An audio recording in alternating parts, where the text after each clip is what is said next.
A los 65 años de su fin, la epopeya de Abdelkrim sigue presente y viva en la memoria y conciencia de los españoles. Su lucha heroica contra los ejércitos invasores de su país, en nombre de unos principios avalados hoy por la comunidad internacional de naciones, sacudió a la opinión pública mundial y le convirtió en una figura ejemplar cuya aureola no se ha borrado aún. Sus enemigos, Franco, Mola, Sanjurjo, Yagüe, Millán Astray, Muñoz Grandes, forjaron precisamente en Marruecos el funesto plan de salvación de España que debía arruinar nuestras instituciones democráticas tras extender a la totalidad de la península los mismos métodos represivos experimentados con éxito en el Rif. Abdelkrim pertenece así no solo a la totalidad del pueblo marroquí, sino a aquellos sectores de la sociedad española que le apoyaron y supieron ver en él a un patriota enfrentado a los adalides del nuevo orden nacional católico que, con aires de cruzada, acabó por imponerse en la península años después a punta de espada.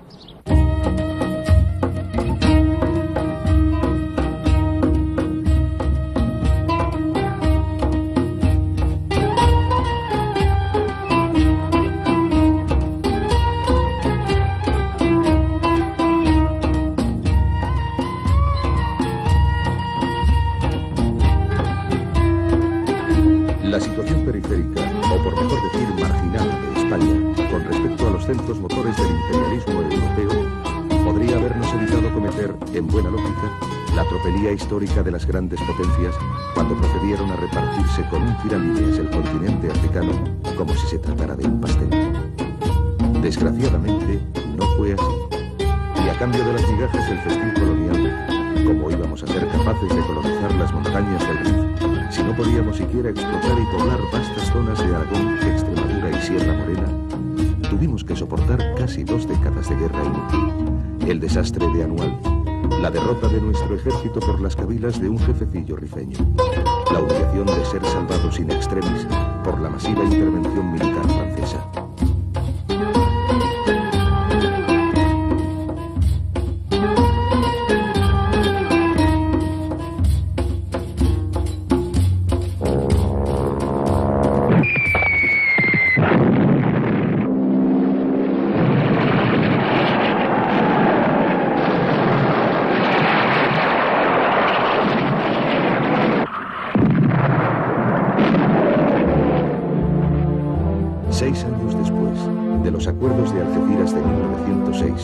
Que otorgaban a Francia y España competencias de orden político y fiscal en el imperio gericiano, Francia estableció, en virtud de un tratado con el sultán, su régimen de protectorado sobre la casi totalidad de Marruecos.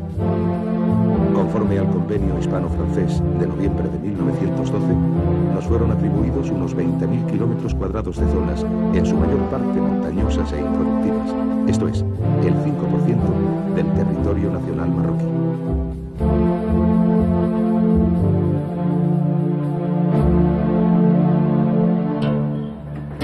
Las tentativas de penetración primero en lo que constituía nuestra zona de influencia y luego en la del protectorado, comienzan en 1909, a raíz de unos incidentes entre los trabajadores españoles de la línea férrea de las minas de Beni y Flur, en Melilla, con las cabilas rifeñas vecinas.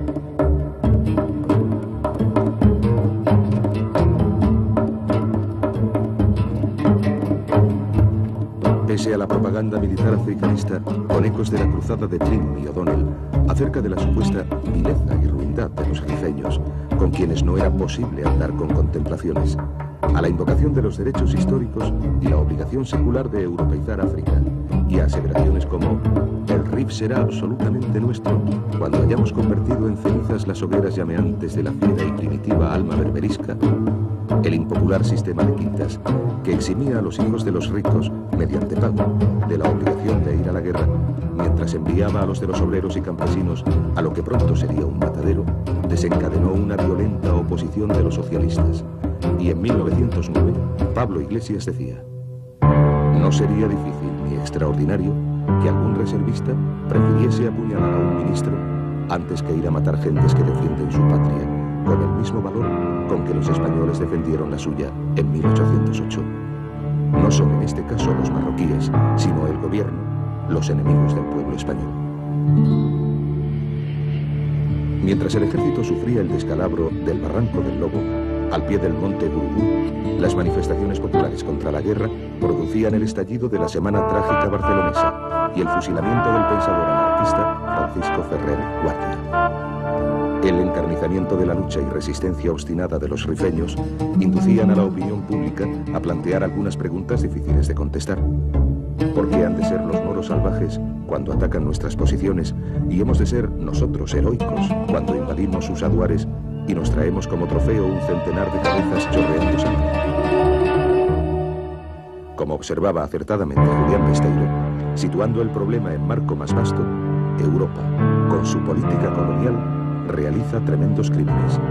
Cuando un pueblo pequeño, débil y atrasado, quiere levantarse de su postración, Europa no se lo permite. En 1911, el jerife rifeño Mohamed Amecián predica el yihad contra los invasores cuando estos avanzan en dirección al río Kent. No obstante, la ocupación española del Larache y Alcazarquivir, en concurrencia y a remolque de la entrada de los franceses en Fez, Mequinet y Rabat, se lleva a cabo sin resistencia. Amecián muere en el combate en 1912 y un año después, establecido ya el régimen de protectorado, España se apodera de Tetuán.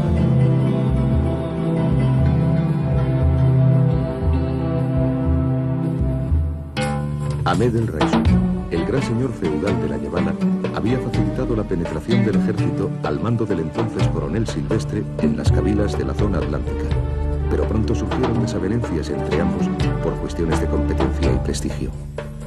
En una célebre entrevista con Silvestre, el Raisuni le había puesto en guardia: «Tú y yo formamos la tempestad. Tú eres el viento furioso, yo el mar tranquilo. Tú llegas y soplas irritado, y me agito, me revuelvo, estallo en espuma. Ya tienes ahí la borrasca. Pero entre tú y yo hay una diferencia, que yo, como el mar, jamás me salgo de mi sitio, y tú, como el viento, jamás estás en el tuyo».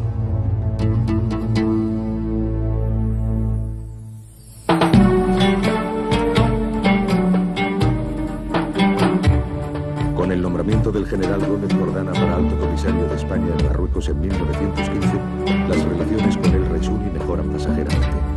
Mas tras la llegada del general Dámaso Berenguer en 1919, el enfrentamiento del señor feudal de la Yebala con el nuevo alto comisario desemboca en ruptura. Durante más de 8 años, el esfuerzo político-militar hispano se había centrado en la Yebala, en un continuo tira y afloja con Raisuni. En 1920, al ocupar el puesto de comandante general de Melilla, Silvestre decide reactivar el frente oriental, aprovechando el hambre y la miseria de las cabilas después de varios años de sequía. Su visita a Alfemas, para entrevistarse con los notables rifeños, se convierte en un ultimátum, pese a los deseos de paz de sus interlocutores. Poco después, desatendiendo a las advertencias del nuevo jefe de la importante cabila de los Beni Riedel, las tropas españolas cruzan el río Amecrán. Es el comienzo de la epopeya de Abdelkrim. del nacimiento de la guerra colonial revolucionaria y del ejercicio del derecho de los pueblos a disponer de su propio destino, conforme a los 14 puntos del presidente Wilson sobre la nueva legalidad internacional. El rifeño más famoso de la historia, hijo de Sir Abdelkrim Ben Mohamed, cadí de la importante cabila de los Beni Riegel, nació en Astir en 1882. Si Mohamed Abdelkrim recibió en su juventud una educación tradicional arábigo-musulmana y a la edad de 20 años fue enviado por su padre a estudiar en la Universidad Qarawin de Fez, en la que permaneció 2 años consagrados al estudio de la jurisprudencia islámica y, según sus propias palabras, a la práctica de la equitación y manejo de armas. De vuelta a la cabila, aceptó el puesto de profesor en una escuela para marroquíes de Melilla. Colaboró en el diario El Telegrama del Rif y fue nombrado más tarde cadí o juez de la Oficina de Asuntos Indígenas. Su carrera en la administración hispana parece prometedora, pero las sospechas de las autoridades militares sobre sus ideas políticas se ven confirmadas en 1915 en el curso de un interrogatorio en el que proclama su fe en la grandeza del pueblo musulmán y la independencia del Rif no ocupado, así como su oposición al protectorado francés impuesto a Marruecos. Procesado, Abdelkrim transformará su juicio en una elocuente acusación del imperialismo de Europa y un alegato en favor de la autodeterminación de su pueblo. Como su padre, el futuro líder había creído en la posibilidad de colaborar con España para asegurar el progreso material de los marroquíes. Enfrentado al designio de la ocupación militar del Rif, opta por la independencia frente al progreso. Condenado, encarcelado, lisiado de un pie en una frustrada tentativa de fuga, aprovecha su excarcelación para evadirse de Melilla y regresar a su aldea natal de Astir.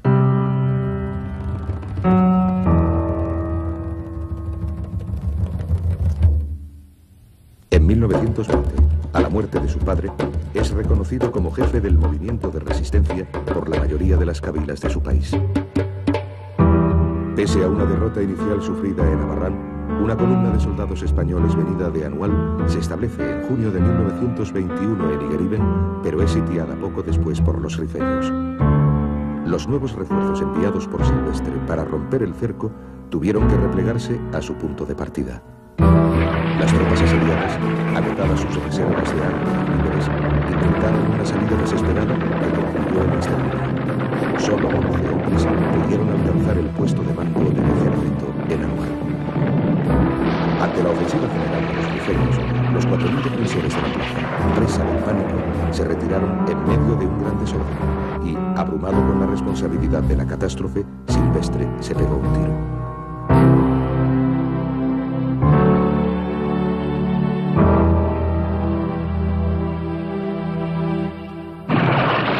Cuando se propagó la noticia de lo ocurrido, todas las cabilas rifeñas se unieron ante el crimen.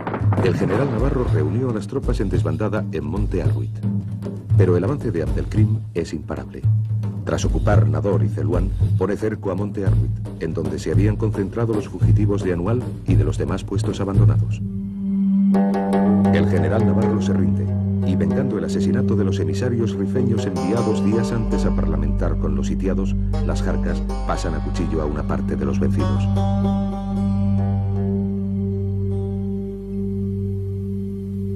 Junto a centenares de presos, Abdelkrim ha capturado 100 y pico de cañones, 300 ametralladoras, miles de fusiles, así como camiones, coches y material de transmisiones con los que modernizará sus jarcas. 3.000 rifeños mal armados han derrotado a un ejército colonial de 10.000 hombres. El Rif ha sido liberado y los colonialistas permanecen encerrados en su viejo bastión de Melilla.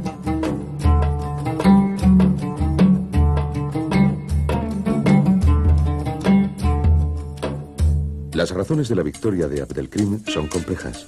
Consciente de su inferioridad en hombres y en armamento, eludió siempre la batalla frontal con el adversario. Su táctica fue la de la guerrilla. Acoso a destacamentos aislados, ataques nocturnos, sabia alternancia de ferocidad guerrera y liberación de presos, destinada a confundir y desalentar a los invasores. Buen conocedor del terreno, favorecido por la áspera y casi inexpugnable configuración de sus montañas, disponiendo, como disponía, de la complicidad de sus habitantes, supo moverse como un pez en el agua y privar a los españoles de oxígeno.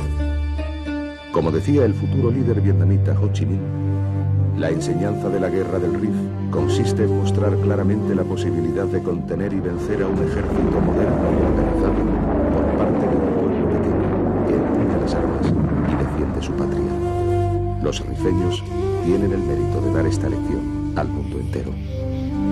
Simultáneamente a estas tácticas, empleadas después con éxito por los argelinos, vietnamitas y afganos en sus luchas de liberación nacional, Abdelkrim introdujo en el sistema tribal y anárquico de las Jarcas innovaciones y técnicas modernas.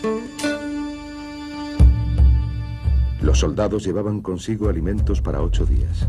Eran instruidos en el manejo de las armas recién capturadas, adoctrinados respecto a su misión patriótica y liberadora. Abdelkrim adquirió un centro de escucha y transmisión de radio. Estableció una red de comunicación telefónica en los territorios bajo su dominio. Utilizó los instrumentos de la guerra psicológica, recibiendo a corresponsales extranjeros y concediéndoles entrevistas. Su mayor desventaja fue la falta cruel de hospitales y médicos. Los heridos y lisiados rifeños eran atendidos por curanderos locales, y solo al adueñarse de Shawen pudo disponer del material médico de su hospital, abandonado en su huida por los españoles.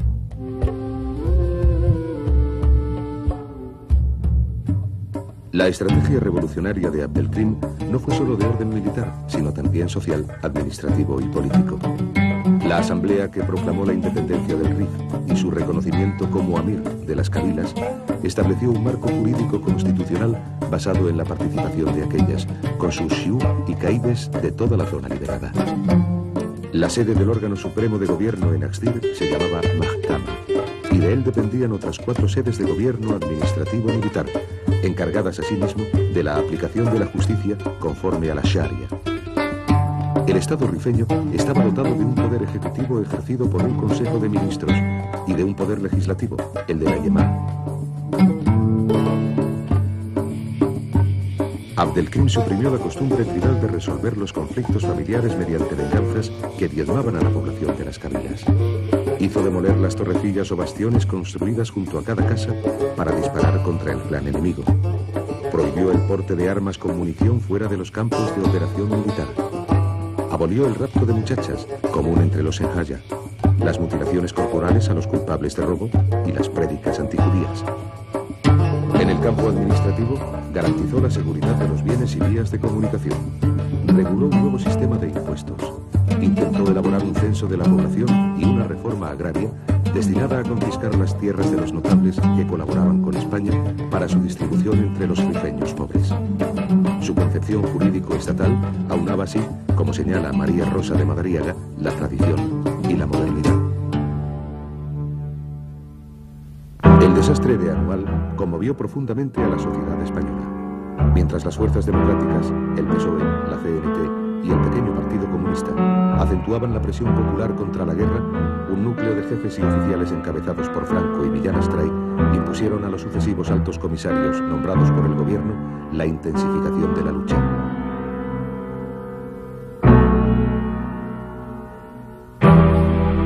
En septiembre de 1921, una contraofensiva española hasta Monte Arruc permite descubrir a nuestros soldados, dice Miguel Martín, el desolador espectáculo de unas ruinas cubiertas de sangre reseca, cadáveres mutilados, restos putrefactos de compatriotas, víctimas de una guerra tan cruel como injusta. Ni el bombardeo naval de Ashdir, ni la batalla de Pitz-Leatza consiguen hacer mella en el dispositivo militar rifeño. Las diversas conversaciones indirectas entre el gobierno español y el Amir no dan resultado ante la negativa de Abdelkrim a someterse a la autoridad del Jalifa nombrado por España. Con la toma del poder por el general Primo de Rivera, las posibilidades de una paz negociada parecen reales.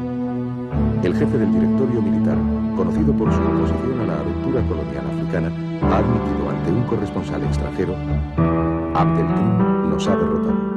Posee las ventajas inmensas del terreno y del fanatismo de sus seguidores. Nuestras tropas se hallan agotadas por una guerra que ha durado años. ¿No ven por qué tienen que luchar y morir por un pedazo de territorio sin valor alguno? Conforme a sus convicciones, inicia conversaciones secretas con el líder independentista y le propone la autonomía del Amanato rifeño. Pero desde su posición de fuerza, aquel se niega a entrar en su juego contemporizador y rehúsa la oferta. Cuando Primo de Rivera visita Melilla, la acogida hostil de los oficiales del Tercio y el brindis amenazador de Franco le obligan a dar marcha atrás. En 1924, Abdelkrim extiende sus operaciones a la Llevana. Las cabilas de la zona, dependientes hasta entonces del Raisuni, se unen a su vez a la lucha independentista y con su ayuda corta la carretera de Tánger a Tetuán, aísla a Larache y pone cerco a Saúl. La caída de esta ciudad será el último gran revés del ejército colonial español. Miles de muertos, heridos y prisioneros, pérdida de grandes cantidades de armas modernas y material militar. Ante las proporciones de la derrota, Francia se ve obligada a intervenir.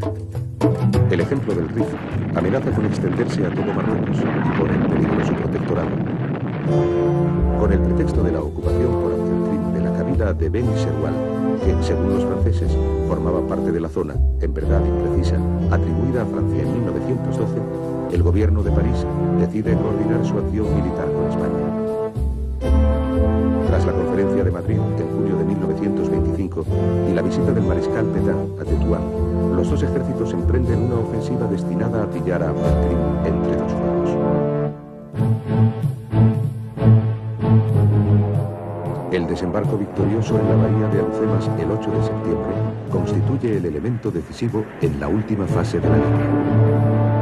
Mientras los españoles, con el apoyo aéreo francés, ocupan Astir e incendian la casa natal de Si Mohamed, los franceses recuperan las zonas perdidas entre Taza y Fez durante el ataque por sorpresa de los rifeños. En otoño de 1925, los aliados han reunido un ejército de 280.000 hombres, apoyados por tanques, una poderosa artillería y 44 escuadrillas de aviación. La ofensiva de Pétain se inicia con una serie masiva de bombardeos aéreos destinados a aterrorizar a la población. Según las propias fuentes militares francesas, la Escadrille Serrafin realizaba un promedio de 400 misiones diarias. Las naciones civilizadas, dice con amargura el jefe rifeño, vienen a civilizar con aviadores. Matan a seres indefensos y los matan impunemente. Literalmente anegado por dos ejércitos bien pertrechados, Abdelkrim tuvo que rendirse a los franceses el 27 de mayo de 1926 y fue desterrado a la isla de la Reunión, en donde permaneció 21 años hasta su evasión a Egipto y continuación de su lucha por otros medios en favor de un Magreb árabe.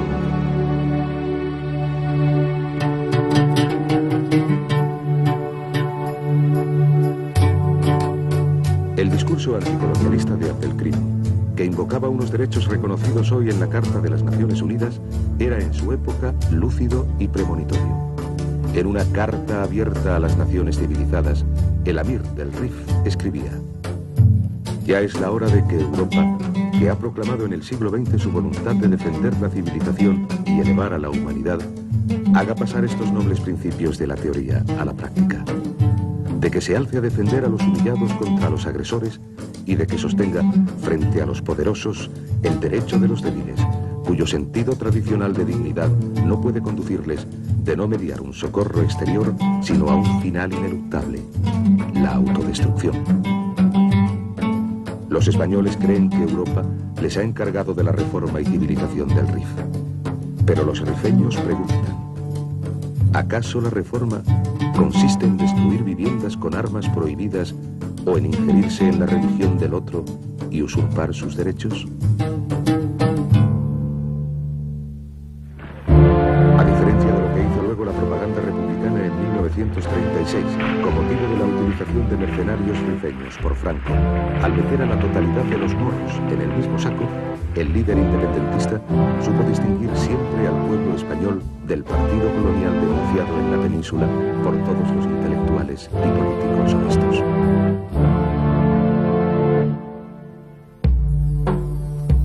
Como podemos advertir hoy con la perspectiva del tiempo, la acción de Abdelkrim se inscribía en un triple marco: rifeño, marroquí y norteafricano.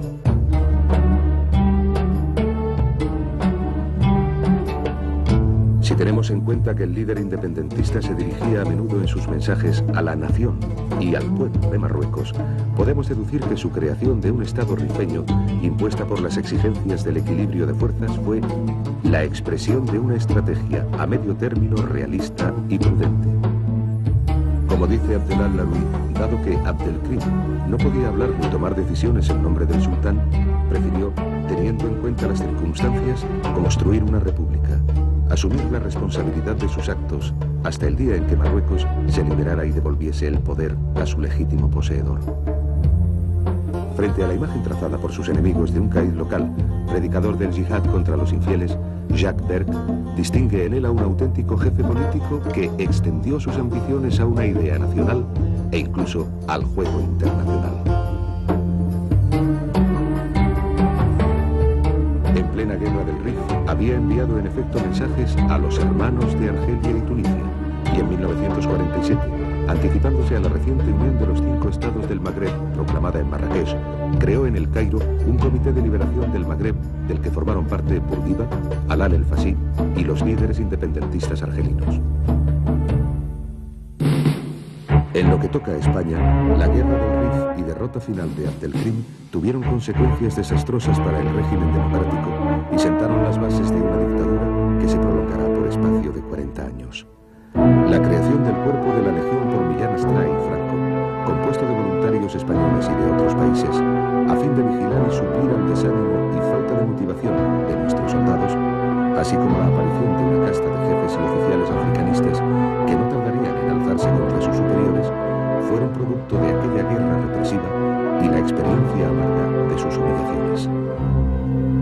Investidos de una mística nacionalista, al servicio de nuestros presuntos valores eternos, Franco, Sanjurjo, Millán Astray, Mola, Yagüe, Muñoz Grandes templaron su espíritu de lucha en Marruecos y prepararon desde allí su sangrienta salvación de España.